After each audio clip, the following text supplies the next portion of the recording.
दिवस मना रहा है और बांग्लादेश अपनी आजादी का जश्न मना रहा है, तो हमें यह जानने की भी जरूरत है कि आखिर वो कौन सी घटनाएं थी जिन्होंने आजादी की आग को भड़का कर रखा था।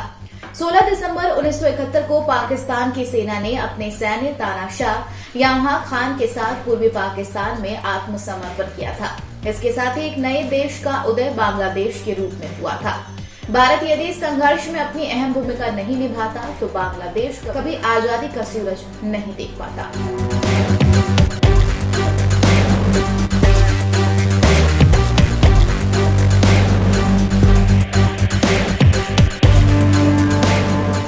1970 खत्म होने के कगार पर था और इस दौरान पाकिस्तान में आम चुनाव की शुरुआत हुई।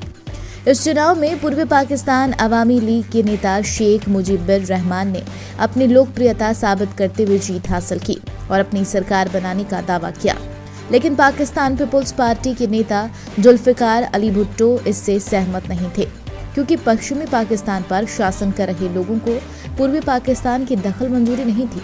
इसके बाद पूर्वी और पश्चिमी पाकिस्तान के बीच तनाव शुरू हो गया था। पाकिस्तान अवामी लीग ने पाकिस्तान पीपुल्स पार्टी का विरोध करना भी शुरू कर दिया था। हालात इतने बिगड़ गए कि पाकिस्तान अवामी लीग के नेता शेख मुजीबुर रहमान को गिरफ्तार कर लिया गया। इससे पूर्वी पाकिस्तान के लोगों की नाराजगी बढ़ गई और उन्होंने पश्चिमी पाकिस्तान की सत्ता के खिलाफ आंदोलन करना शुरू कर दिया। इस विरोध को रोकने के लिए पूर्वी पाकिस्तान में सेना भेज दी गई। पूर्वी पाकिस्तान में सेना का अत्याचार लगातार लोगों पर बढ़ता जा रहा था। हालात बद से बदतर होते गए। इस दौरान सेना द्वारा लोगों की हत्याएं भी की गई और अत्याचार से पीड़ित लोगों ने पूर्वी पाकिस्तान से भागना शुरू कर दिया। 3 दिसंबर 1971 को पाकिस्तान ने भारत के कई शहरों पर हमला कर दिया। इस वक्त तत्कालीन प्रधानमंत्री इंदिरा गांधी ने आधी रात को देश को संबोधित करते हुए पाकिस्तान की ओर से किए गए हमले की जानकारी दी और साथ ही युद्ध की घोषणा भी की। दोनों देशों के बीच युद्ध शुरू हो गया। भारतीय वायुसेना ने पश्चिमी पाकिस्तान के अहम हिस्सों पर बमबारी की। 4 दिसंबर को भारतीय नौसेना ने बंगाल की खाड़ी में पाकिस्तान नौसेना से भी मुकाबला किया।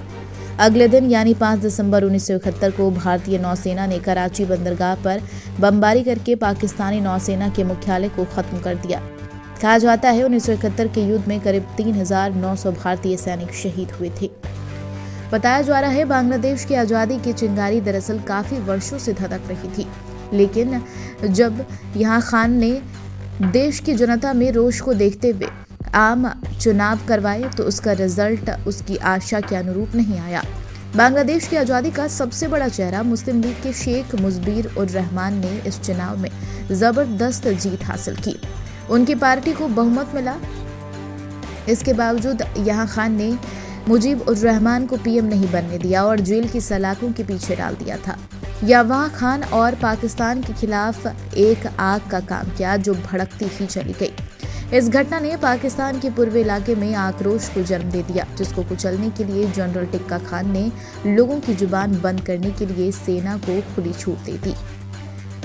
मुक्ति वाहिनी को भारत का साथ मिला और तत्कालीन प्रधानमंत्री इंदिरा गांधी ने बांग्लादेश को आजाद कराने के लिए अपनी फौज को बांग्लादेश में भेज दिया। 1971 में हुई भारत पाकिस्तान के बीच की जंग का मंजर इतिहास के पन्नों में दर्ज है। कुछ ही दिन की लड़ाई में पाकिस्तान की हेकड़ी खत्म हो गई और तानाशाह नियाजी के साथ 93,000 से अधिक पाक सैनिकों ने भारतीय जनरल जगजीत सिंह के सामने आत्मसमर्पण कर दिया। 16 दिसंबर 1971 को बांग्लादेश का जन्म हुआ और अवामी लीग के नेता शेख मुजीब बांग्लादेश के पहले राष्ट्रपति और प्रधानमंत्री बने। बांग्लादेश की आजादी की लड़ाई में 30 लाख लोग पाकिस्तान सेना की बर्बरता का शिकार हुए। पाकिस्तान सेना ने मासूमों को भी नहीं छोड़ा था।